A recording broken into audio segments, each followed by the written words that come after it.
Mesdames, Messieurs, bonsoir. L'actualité de la semaine, revisitée et décryptée entre confrères de la presse béninoise, c'est bien sûr sur Club Média 7. Club Média 7 qui reçoit ce dimanche Dr Eugène Alossoupo, journaliste et expert média. Eugène Alossoupo, bonsoir. Bonsoir à vous et bonsoir aux amis téléspectateurs. C'est un peu difficile de vous avoir ces derniers temps, entre recherche et consultation, certainement. Je suis là maintenant. Merci bien. Pascal Anselme-Agueoundé, un habitué de ce plateau aussi, journaliste au quotidien du service public La Nation. Pascal Anselme-Agueoundé, bonsoir. Bonsoir à toi et bonsoir aux téléspectateurs. Alors, quelles sont les innovations au niveau de La Nation? La Nation, c'est une pleine révolution. À l'instar du régime en place, La Nation fait sa mue, La Nation est dans le numérique.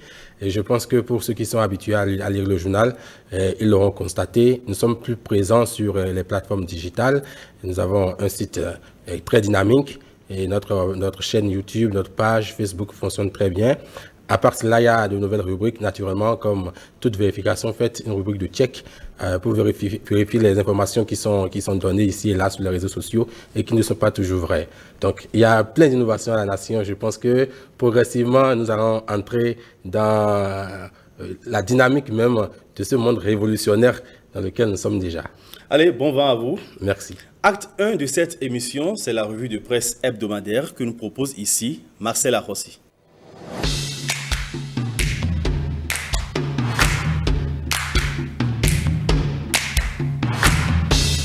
Après sa fusion avec le BR et la perte de sa personnalité juridique, l'insolite résurrection de l'UDBN. Si le ridicule pouvait tuer, sans aucun doute, les politiciens seraient les plus nombreux à passer de vie à trépas, affirme Fraternité sur ses premières lignes d'appréciation de ses faits politiques. Heureusement, se réjouit le journal que certains d'entre eux, sans être Jésus, excellent dans l'art de mourir et ressusciter quelques mois plus tard. Ça aurait été des anciens caciques de la défunte UDBN qui démissionnaient du BR en tant qu'individu pour d'autres destinations politiques ou pour créer un autre parti que personne ne trouverait rien à redire. Mais méconnaissance des tests relatifs aux nouvelles lois électorales oblige, les pirouettes et gymnastiques les plus insolites ont eu raison de la tranquillité des analystes et observateurs de l'animation de la vie politique au Bénin, poursuit Fraternité. Si aucune réaction officielle n'est encore enregistrée de la part des responsables du parti BR 72 heures après la démission de l'UDBN, des sources internes affirment que acte a été pris tout simplement à tout point de vue en ne mesurant pas les conséquences juridiques qui découlent de l'acte de mariage scellé avec le BR et en clamant son divorce et son départ tel qu'elle y est entrée. L'UDBN vient de montrer à la face de l'opinion publique nationale et internationale que le chemin qui mène au changement de mentalité en adéquation avec la réforme du système partisan au Bénin est encore loin,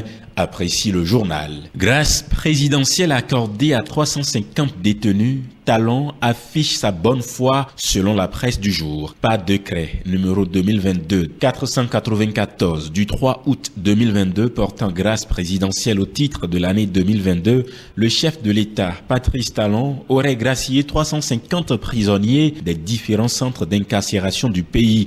Le matinal confirme que la décision a été prise au lendemain de la célébration du 62e anniversaire de l'indépendance du Bénin. Pour la presse du jour, qui a pu publier la liste des personnes libérées, ce geste généreux prouve la bonne foi du président de la République qui a toujours un penchant pour ses concitoyens de tous ordres. Situation sécuritaire difficile dans la sous-région, Mamoud Dicko interpelle les dirigeants africains. Ancien président du Haut Conseil islamique malien, il était le samedi 13 août 2022 l'hôte de l'Union islamique du Bénin, UIB, à l'occasion de la cérémonie d'investiture de Tchèque El Hadj Idrissou Boukari, imam de la mosquée centrale de Boïkon et président de l'UIB. Rien ne peut justifier le terrorisme, déclarait Mamoun Dicko, pour souligner le caractère complexe du phénomène qui décime l'Afrique et annihile les efforts de développement consentis. Il aurait poursuivi sa déclaration en faisant une mise au point par rapport à ceux qui confondent l'islam au djihadisme.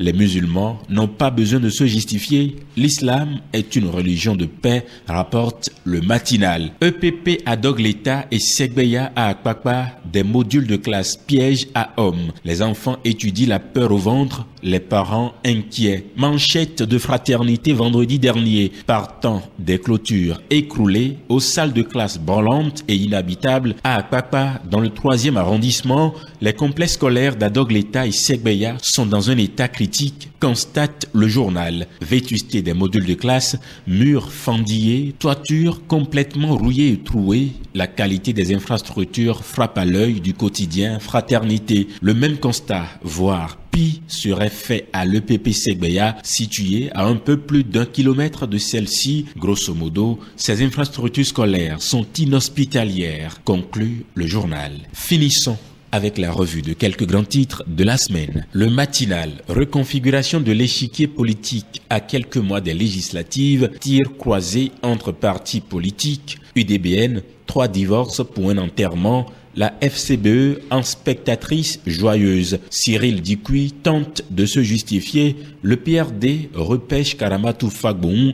Le bloc républicain prend acte et se frotte les mains. Nécessité d'un remodelage de la réforme du système partisan. L'événement précis. Guy Mitokpe parle après sa démission du parti Restaurer l'Espoir. Je suis opposant au régime Talon. Je suis en phase avec 2 partis de l'opposition. Info Matin. Le monde éducatif béninois passé à la loupe au 30e anniversaire du CSU Le Faucon. Banuto, café jeunesse politique à Ouida, les jeunes appelés à s'engager en politique par des femmes au code masculin. Blanche Edik Batinde et Moufidat Adjoke Badamassi, l'une de la 5e circonscription électorale et l'autre de la 22e circonscription électorale. Matin libre, vie des partis politiques, Joseph Djogbenou en mission de déstabilisation, point d'interrogation. Après sa démission de Restaurer l'Espoir, Azanaï garde-t-il rancune à Mitokpe, point d'interrogation. La Nation, lotissement et autres opérations liées au foncier,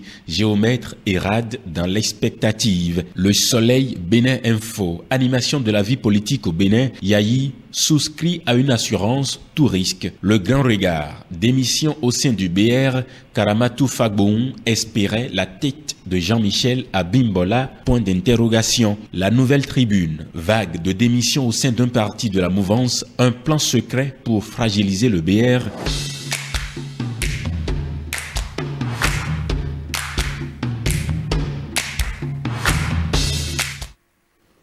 Merci à vous, cher Marcel Arossi, pour la revue de presse hebdomadaire. À présent, le plat de résistance de cette émission, 7 jours au Bénin.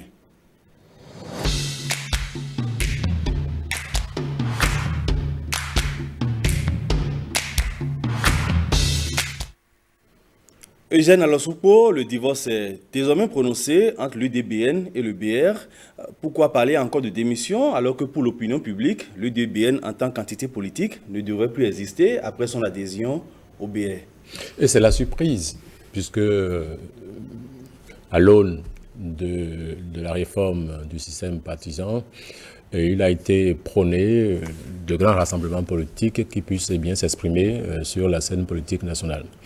Et cette aventure de l'UDBN avec le BR était vue comme un mariage de cœur, puisque l'UDBN n'était pas obligé d'aller au BR. Il y avait d'autres partis qui étaient bien visibles sur l'échiquier national et vers lesquels ce parti pouvait aller.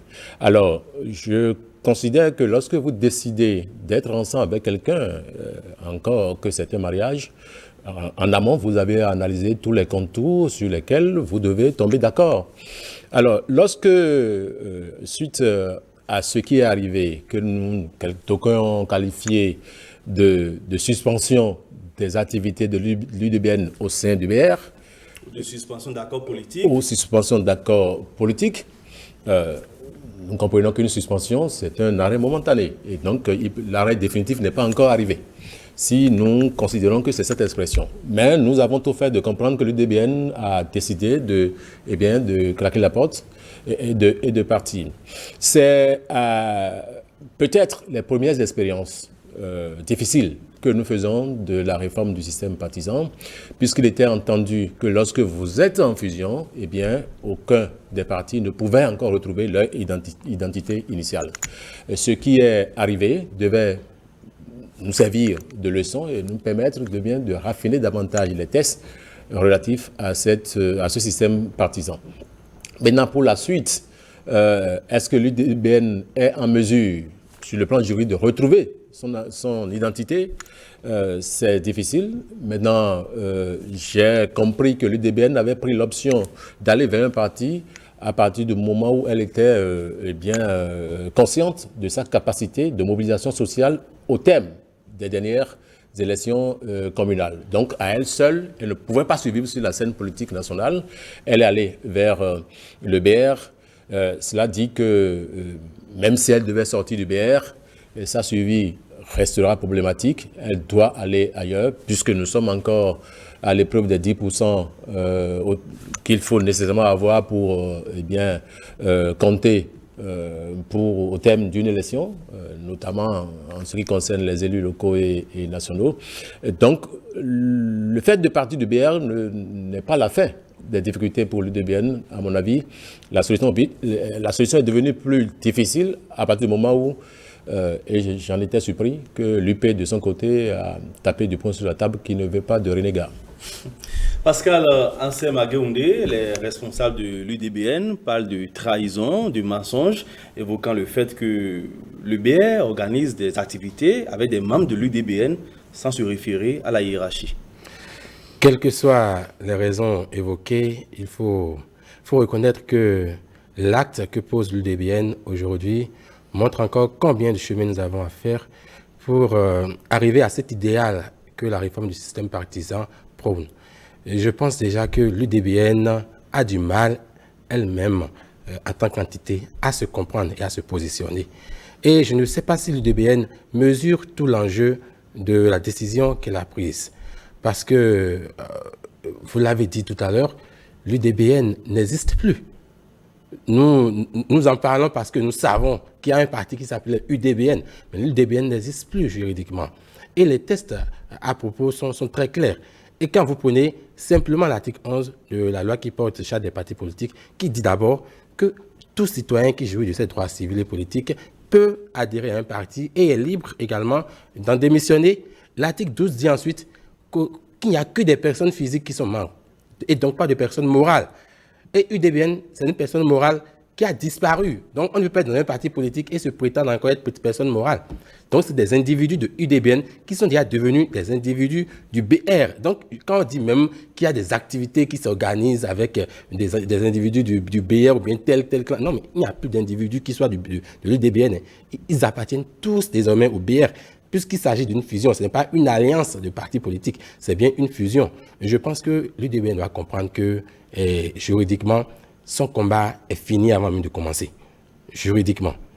Bon, les choses étant ce qu'elles sont, la politique étant ce qu'elle est, nous attendons de voir. Mais de toute façon, stricto sensu, si on doit s'en tenir à la loi, le combat est déjà vide, même avant de commencer. Deuxième chose, c'est que je pense que l'UDBN a du mal encore à comprendre que ces élections législatives qui arrivent, c'est sa survie qu'elle joue.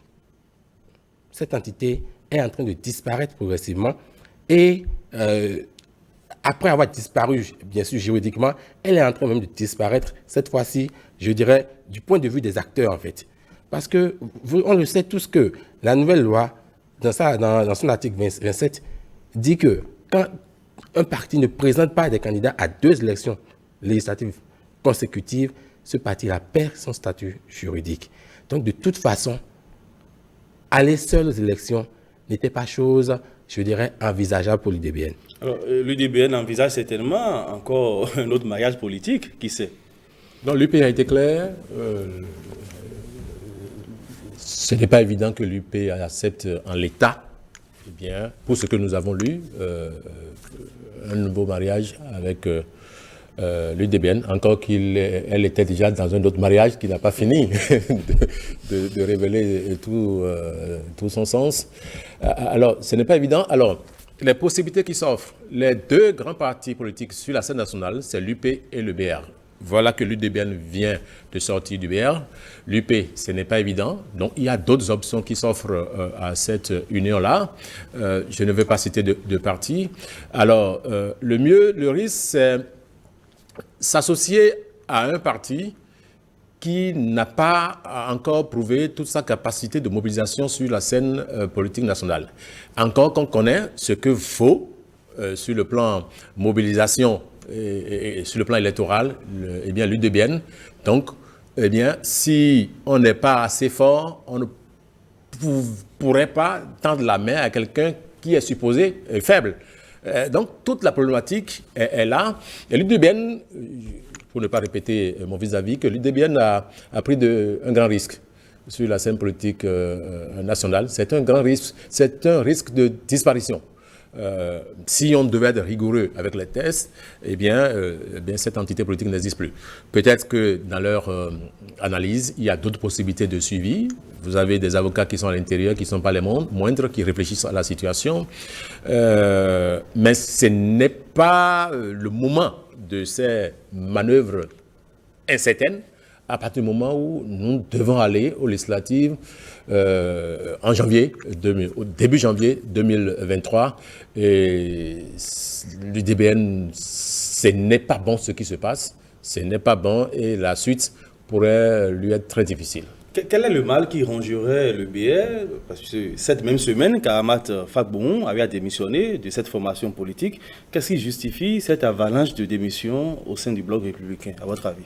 Il y a certainement un malaise que nous aurions pu déjà percevoir depuis l'embrouille avec Jean-Michel Abimbola et d'autres scènes que nous avons quand même eu la chance quand même de voir, de constater. Je pense que le BR, d'une façon ou d'une autre, entretient encore en son sein des disparités. Il y a des disparités qui n'ont pas été réglées en amont. Et il y va y avoir également une question de leadership. Et quand je prends quelques cas, on pourrait simplement dire que au niveau du BR, il y a encore, je dirais, beaucoup de choses à faire. C'est un parti qui risque également de finir par déposer les armes et de rejoindre son compère. C'est peut-être ce qu'il y a de mieux à faire parce que déjà... On va y revenir, Pascal Ansemageoundé, le BR, le géant au pied d'Agile.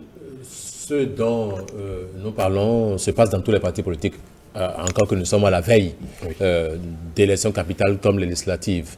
Et donc, vous voyez, vous lisez tous ces jeunes du BR ou de l'UP qui ont envie d'être députés, qui offrent des facilités aux populations et qui sont en permanence sur les réseaux sociaux.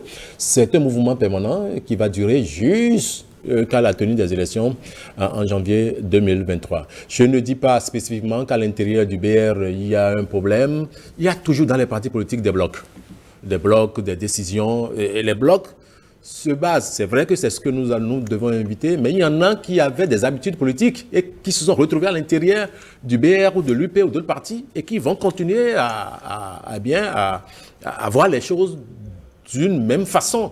Donc on ne peut pas les en accuser.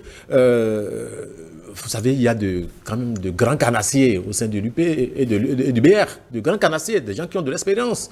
Je ne dirais pas que le secrétaire général du BR, le ministre d'État Blaise Biotchaï, n'a pas la carrure pour gérer le parti. C'est pas évident. Il a l'expérience, il a tout ce qu'il faut.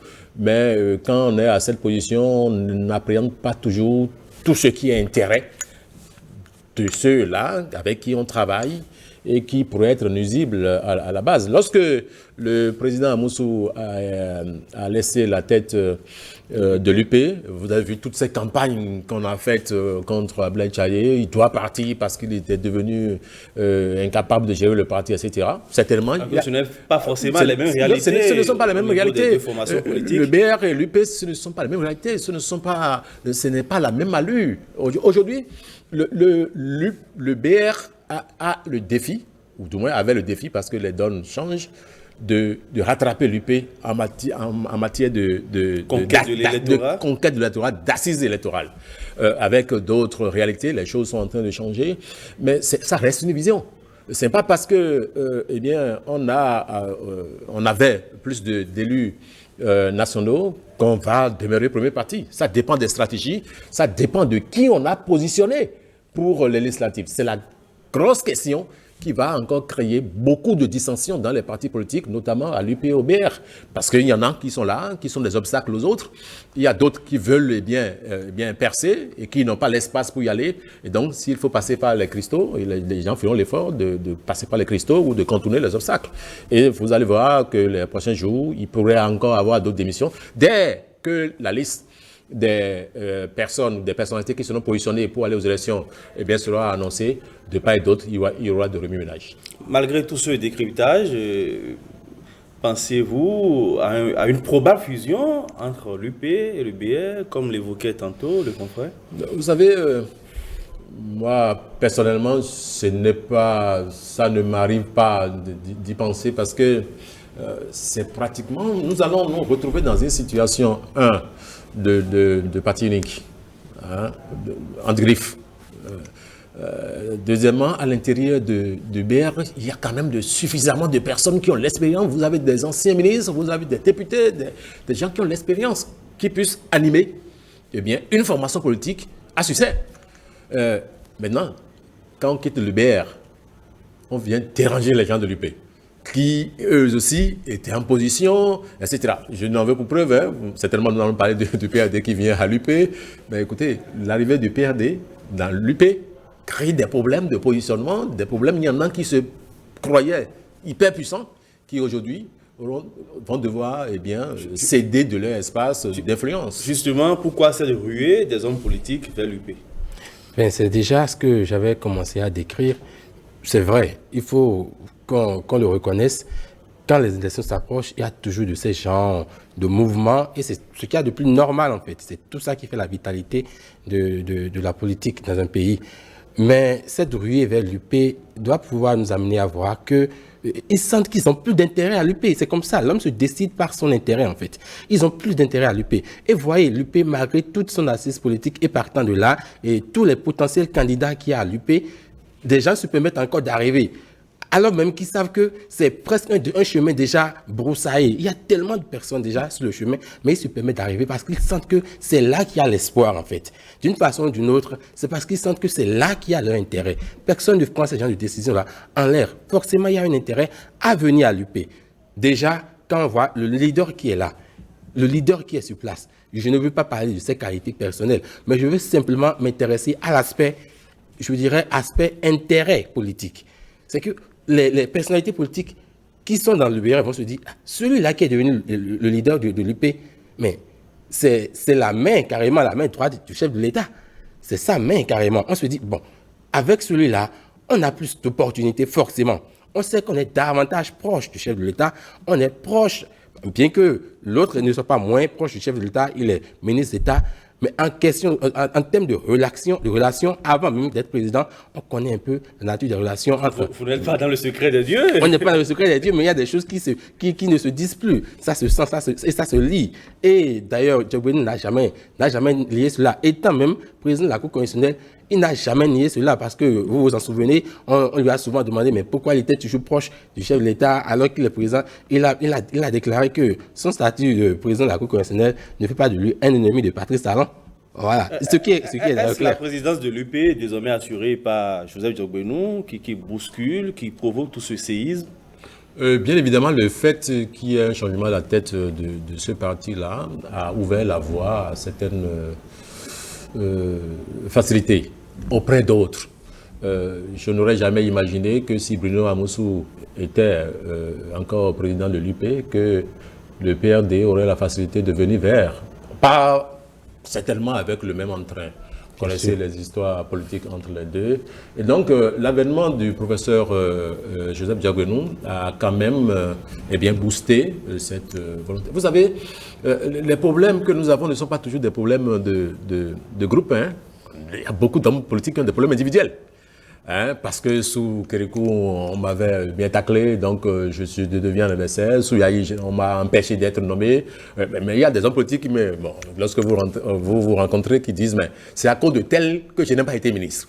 C'est à cause de tel, c'est à cause de tel que, eh bien, on a enlevé mon nom de la liste des candidats à la députation. Ces querelles existent, on n'y peut rien, c'est la raison humaine. Mais si l'avènement de M. Joseph Diagueno à la tête de l'UP donnait plus d'espoir à d'autres, tant mieux. Comme nous aurons souhaité que tous les partis puissent avoir cette capacité, eh bien, de se projeter vers le futur. C'est ce qui est essentiel. C'est ce qui est essentiel parce que lorsque vous appelez, il y a beaucoup de jeunes dans ces partis-là. Aujourd'hui, les jeunes qui ont de la qualité professionnelle, intellectuelle et qui ont envie de mériter. Mais il ne faut pas qu'il y ait trop d'obstacles à ceux-là. Parce que vous savez, dans les partis aussi, il y a des personnes, des stratifications. Mais il faut que, eh bien, c'est comme sur une échelle. Il faut que les autres poussent pour que vous puissiez trouver de l'espace. Et pousser ne veut pas dire nécessairement qu'il faut faire partie des vieux, etc. Il faut mériter, eh bien, ce qu'on veut. Parce que ça, c'est l'autre. Il y a beaucoup de personnes qui se bousculent à la porte pour être candidats à la députation et qui n'ont pas de relief, je n'ai pas dit intellectuel, mais qui n'ont pas de relief militant. Et dans ces conditions, eh bien, un président de parti ne peut rien, quelle que soit l'influence que vous faites sur les réseaux sociaux. Ce ne sont pas les réseaux sociaux qui votent. Davantage, certainement. On va s'intéresser maintenant à l'opposition politique béninoise. Quelles sont les chances de cette opposition de participer au scrutin législatif qui s'annonce? Bon, de toute façon, je pense que mieux qu'hier, l'opposition a des chances. La toute première chance que l'opposition a, c'est l'expérience. L'expérience d'avoir vécu une élection dans le silence et dans, je dirais, l'inactivisme. Cette expérience-là, capitalisée, peut aujourd'hui permettre à l'opposition de mieux s'armer pour les élections qui viennent.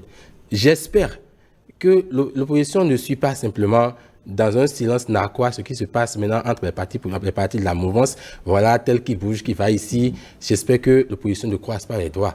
Parce qu'on l'a vu, à tout moment, ce qui se passe maintenant peut se passer encore dans leur rang, à tout moment. Ils peuvent positionner des gens sur des listes qui, au dernier moment, vont trouver que non, je préfère, j'ai mieux à gagner ici. Voilà, et c'est une affaire d'intérêt personnel.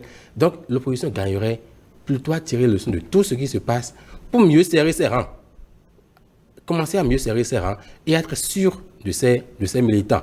Commencer déjà, d'une façon ou d'une autre, à se préparer, puisqu'on est à 5 mois, on est déjà carrément même dans la fièvre électorale, et ce n'est plus le moment de commencer à dire, oh, laissez de côté la règle de 10%. On ne peut plus dire ces choses, on a dépassé ces choses-là. Aujourd'hui, on sait que c'est la loi, et qu'elle soit dure ou pas, elle reste la loi, elle doit être appliquée. Du coup, l'opposition doit se mettre au pas. Et j'espère que l'opposition s'est déjà mise au pas. Si elle s'est mise au pas, elle a toutes les chances d'y participer. Et c'est plutôt, je dirais, les partis de la mouvance qui, vraiment, ma foi, ont du travail à faire. L'opposition doit donc mouiller le maillot et s'armer proprement. Non, il y a des personnalités à l'intérieur de l'opposition qui savent ce qu'est une élection. Elles ont pris part plusieurs fois au scrutin. Le problème essentiel, c'est la pluralité divergente de cette opposition-là. Il y a trop de blocs dans cette opposition, mais de blocs qui ne sont pas individuellement puissants. C'est des blocs fragiles. Et on ne voit pas la limite, la question des 10% à mobiliser, d'électeurs à mobiliser, reste un handicap pour cette opposition-là. Et l'autre problème, c'est qu'il faudra mobiliser aussi les moyens financiers pour être d'abord candidat, parce que chaque titulaire doit payer 1,5 million. Le code n'a pas encore changé. Il faut que quelqu'un puisse, ou bien qu'on puisse mobiliser les moyens, mais ça ne suffit pas. Il faut trouver les moyens de faire campagne. Généralement, on pourrait dire que quand on est de la mouvance, c'est plus facile parce que, pas mouvance, il y a des partis qui bénéficient maintenant de financement public, là, et qui ont plus ou moins un peu de moyens, mais les autres doivent bien... Le parti FCBE, par exemple, en a bénéficié, un parti qui se réclame de l'opposition. Oui, mais les autres partis de l'opposition auraient voulu être aussi à l'Assemblée nationale, puisque c'est en étant à l'Assemblée nationale qu'ils pourront jouir maintenant du financement public. Ça ne sera pas facile, et ça ne sera facile pour personne, et ça ne sera pas aussi facile pour les partis de la mouvance. Ce n'est pas parce qu'on aurait appelé une fois le nom de Patrice Talon, du président Patrice Talon pendant la campagne qu'on aura convaincu les électeurs. La personnalité de celui que vous mettez en tête, comment vous avez achalandé la liste, comptera beaucoup pour la réussite des partis politiques au terme de ces élections législatives. Le challenge, le défi pour ces partis de l'opposition, c'est qu'ils sont en train de jouer leur suivi parce qu'ils risquent de disparaître si jamais tout n'est pas clément au lendemain du scrutin législatif. Bien sûr. Et s'ils prennent l'enjeu à sa juste portée, je pense qu'ils doivent commencer déjà à se mettre ensemble parce que c'est vrai que la pluralité des partis de l'opposition fait que leur électorat est émietté d'une façon ou d'une autre. Déjà qu'ils n'avaient pas grand poids et être encore émietté, aller en rang desserré, ça peut poser un problème. Et puisqu'ils jouent leur suivi, il faut qu'ils réfléchissent à l'interne. C'est pourquoi je disais tout à l'heure qu'il ne faut pas qu'ils suivent ce qui se passe simplement en spectateur, mais qu'ils commencent à se l'appliquer à eux-mêmes et à se dire on a besoin de grands blocs. On a besoin de grands blocs si on veut viser loin. On a besoin également de fusion. On a besoin de fusion. Ils doivent pouvoir se le dire et travailler à cela. Essayer de voir comment faire pour quand même harmoniser un peu les divergences qu'il y a et marcher dans un même sens. Tout au moins, pour avoir quand même des représentants au niveau où ils doivent les avoir, afin peut-être un jour de changer ce qui ne va pas ou de changer les dispositions qui n'avantagent pas peut-être le jeu politique. Mais déjà, faudrait-il qu'ils aient des représentants au niveau de l'Assemblée nationale. Donc je pense que je crois qu'au niveau de cette opposition-là, il y a un pas à faire. C'est reconnaître d'abord le chef de file de l'opposition. J'ai l'impression qu'il y a beaucoup d'opposants qui pensent qu'ils sont plus forts, qui sont plus importants que M. Paul Onkpek, qui serait un poids-plume et donc à qui on ne peut pas accorder. Il est dans le fauteuil du chef de file de l'opposition. C'est un pas à faire. Lorsqu'ils auront franchi ce pas, je crois qu'ils auront la possibilité de se... Dans tous les cas, c'est le parti de l'opposition qui a aujourd'hui le plus en vue. Intéressons-nous à présent à l'actualité hors du Bénin, c'est dans la rubrique Interactu.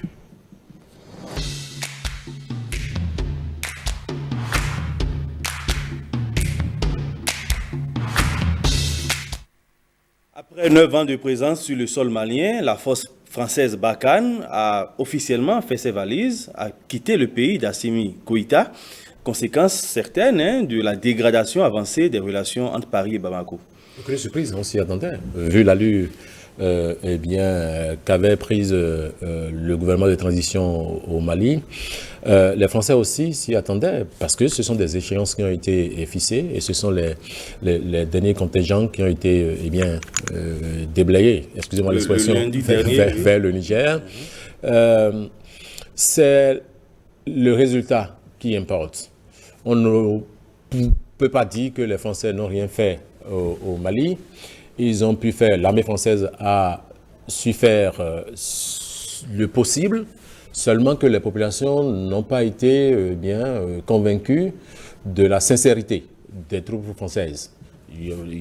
Quand vous interrogez les populations pour les interviews que nous écoutons, et les dernières accusations du ministre des Affaires étrangères du Mali prouvent à sa société qu'il y a une crise de confiance, que la France, avec une plainte au Conseil des Nations Unies, ne sommes pas encore à la fin des difficultés.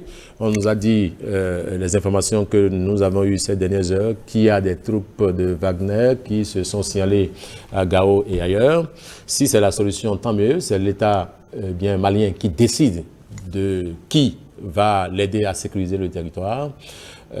Certainement, les Français, lorsque vous quittez un territoire à contre-cœur, vous avez tout au moins votre esprit qui règne et vous ne ferez rien pour aider celui qui vous a renvoyé. En griffe, c'est de la nature humaine.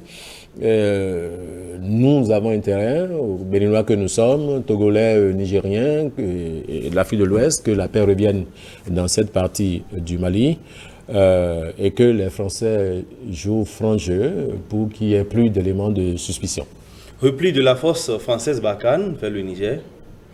Oui, c'est pas une surprise aussi parce que le chef de l'État, Emmanuel Macron, l'avait déjà annoncé, même lors de sa visite ici au Bénin. il a rappelé dans son discours. Et l'on sait déjà que la troupe française est désormais au Niger et nous en avons besoin. Je dis nous parce que le terrorisme est un problème qui ne concerne pas seulement un pays. Non, c'est un problème qui est devenu, je dirais, mondial. Maintenant, dans la sous-région, nous avons davantage besoin, vu l'insuffisance de moyens que nous avons pour faire face à cette lutte-là. Je ne dirais pas que la lutte nous dépasse, mais notre vis-à-vis est sous plusieurs formes. Et il y a beaucoup de moyens, beaucoup de financeurs, je dirais. Et c'est là où j'entre un peu, pas dans les suspicions, mais je vois un peu la crainte du Mali. Et en même temps, je me dis, quand tu crains le lion, tu peux aussi craindre le tigre. Hein? Voilà. Donc, de toute façon, personne n'agit sans intérêt. Aucun État n'agit sans intérêt. Il faut une motivation pour agir. La motivation peut ne pas être financière. Elle peut être aussi d'ordre sécuritaire, tout simplement. Comme elle peut être intéressée, je serais peut-être pas des ressources minières ou pas, je ne veux pas entrer dans les suspicions, mais c'est pour dire que de toute façon, aucun État n'agit, ne finance quelque chose en l'air. Il faut forcément une motivation.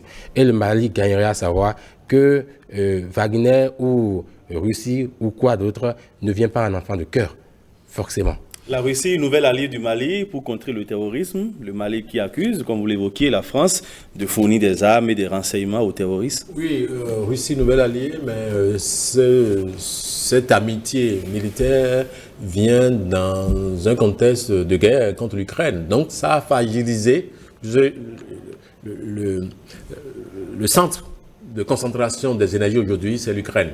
Ça a fragilisé un peu la percée de la Russie, des troupes russes sur le territoire malien. Vous vous rappelez que dès leur annonce dans les régions du centre, plusieurs régions qui étaient dans les mains des djihadistes ont été prises par l'État malien.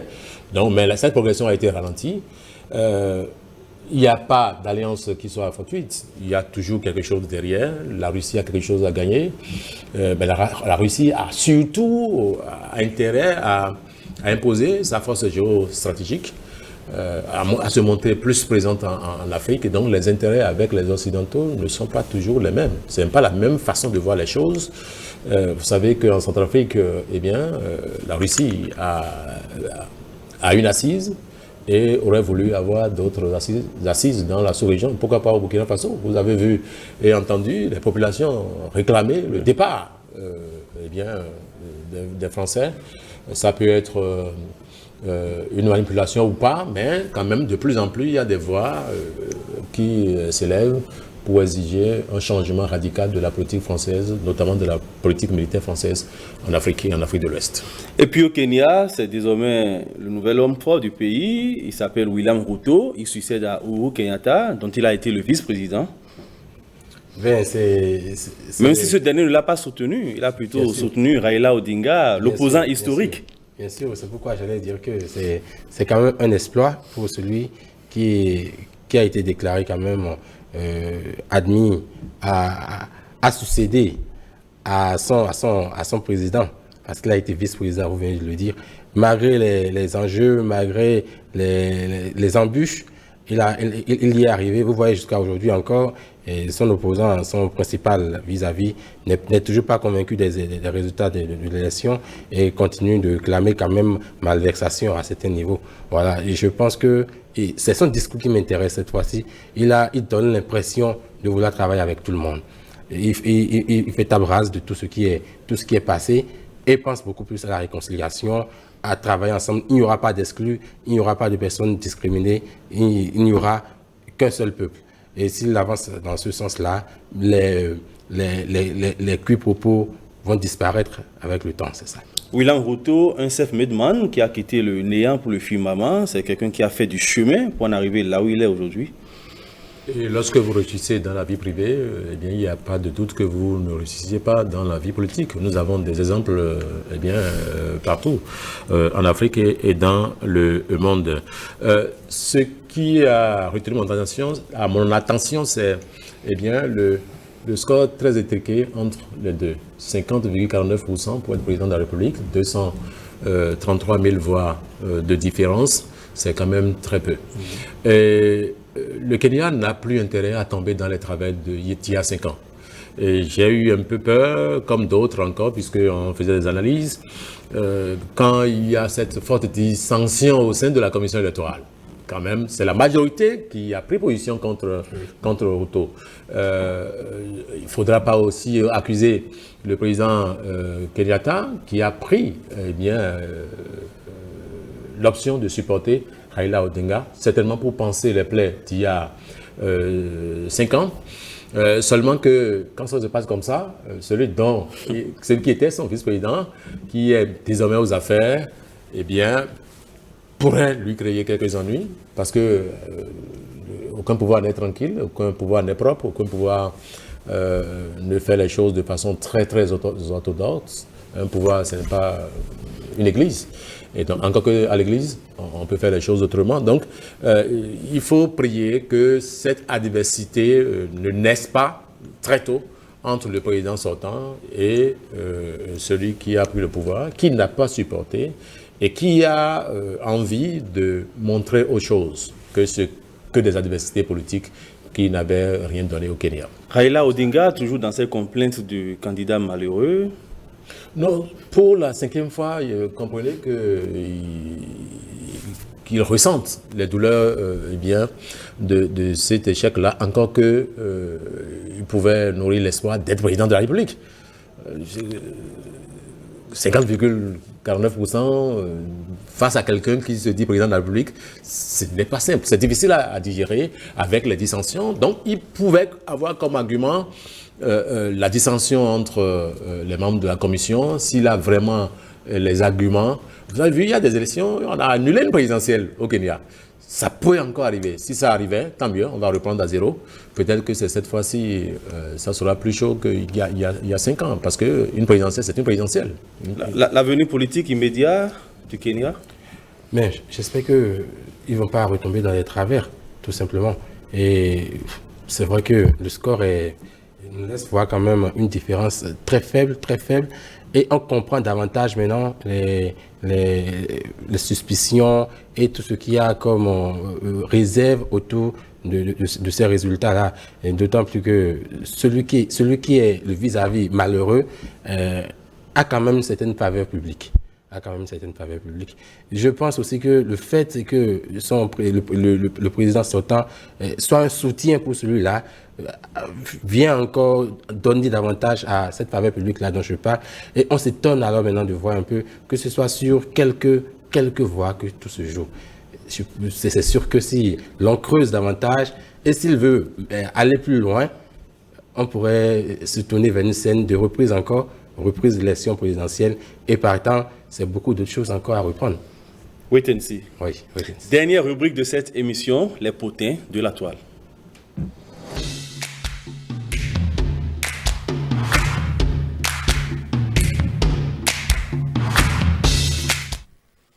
Eugène Alosupo, le look de plus en plus excentrique de Koffi Olomide suscite beaucoup de réactions sur la toile. Sap ou buzz? Vous choisissez selon votre goût et votre façon de voir les choses. Je pense que, quelle que soit la renommée, lorsqu'on prend de l'âge, il faut se faire rattraper par la sagesse. Il faut servir d'exemple. Je vois que Koffi Olomide a démontré tout son talent. C'est un bon chanteur. Il a porté les couleurs de l'Afrique. Mais à son âge, je pense qu'on peut mieux faire. On peut s'habiller décemment, comprendre. Vous savez, ces images-là nous reviennent après. Vous allez voir dans les rues de Cotonou des enfants qui vont commencer, des jeunes qui vont commencer par s'habiller comme Koffi Olomide, sans en comprendre le sens. Moi, je n'en suis pas fou du tout. Ça ne me dit pas grand-chose. Je pense qu'il peut mieux faire à son âge avec sa renommée. Pascal Anselme Agueoundé, le look complètement décalé de Koffi Olomide, qui suscite une avalanche de commentaires sur Internet. Vraiment, il suffit de voir pour ne pas voir, en fait. C'est que c'est terrible, c'est inqualifiable. On ne sait plus si c'est une femme qui s'habille ou si c'est un homme qui s'habille. Et on dirait même qu'avec son styliste, le styliste là, je l'encourage, hein, ce styliste-là, il travaille vraiment. Parce qu'on sent qu'il y a une panne d'inspiration à chaque fois. Et puis, bon, il faut se dire, bon, faisons ça, ou bien mettons ça avec ça. C'est que c'est n'importe quoi. Soyons sérieux, c'est n'importe quoi, vraiment. Et pour quelqu'un qui a quand même cette étoffe-là, d'une façon ou d'une autre, et il influence beaucoup de personnes en Afrique et dans le monde, beaucoup de personnes. Et je pense qu'il doit plutôt mettre cette influence-là dans un sens un peu plus positif. C'est pas interdit en fait de réinventer la mode, c'est pas interdit, mais il peut réinventer autrement, de façon à ce que bon, ça, ce qu'il a porté, je puisse porter ça maintenant au studio. Je pense que si c'est dans ce sens-là, on se dit ah, mais ce qu'il a porté. Peut-être que ses fans feront comme lui. Non, ce sera une bande, on dira une bande de plaisantins. Tout simplement. Quand même ses fans aussi savent que ça, c'est une autre limite. C'est une autre limite. Je ne sais pas, peut-être qu'en vieillissant, il se dit quand même qu'il veut rester au centre de l'attention. C'est vrai, ça fait le buzz. Hein. Si c'est pour le buzz, il en a, ça fait le buzz. Parce qu'aujourd'hui, c'est un peu ça, quoi. Tout le monde veut faire le buzz. Et quoi que tu fasses, il suffit de heurter la sensibilité des gens et puis c'est fini, tu as fait déjà le buzz. Si c'est le buzz, c'est bon. Mais à part le buzz, on veut voir autre chose. Vous êtes expert média, peut-être que c'est une stratégie de communication pour toujours faire parler de lui? Non, tel qu'il le fait, il n'en a pas besoin. Absolument. L'image est importante pour une personnalité comme Koffi Olomide. Certainement qu'il y a des conseils, mais si j'étais son... D'abord, je ne suis pas conseiller en habillement. Donc, il y a plusieurs façons de voir les choses. Il faut servir de leçons. Et les leçons, nous en avons besoin suffisamment. Dans un monde qui va de plus en plus en décadence. Ce sera donc tout pour Club Média 7 de ce dimanche. J'ai reçu Dr Eugène Alosoukpo, journaliste et expert média. Merci. Ce fut un plaisir. Également avec nous, c'était Pascal Ansemageoundé, journaliste au quotidien du service public La Nation. Merci à vous aussi. Je suis honoré. Merci à vous également, chers amis téléspectateurs, d'avoir suivi cette émission. Merci à toute l'équipe de préparation et de réalisation. Prenez le rendez-vous de la rediffusion pour le mardi à 22h30. À dimanche prochain.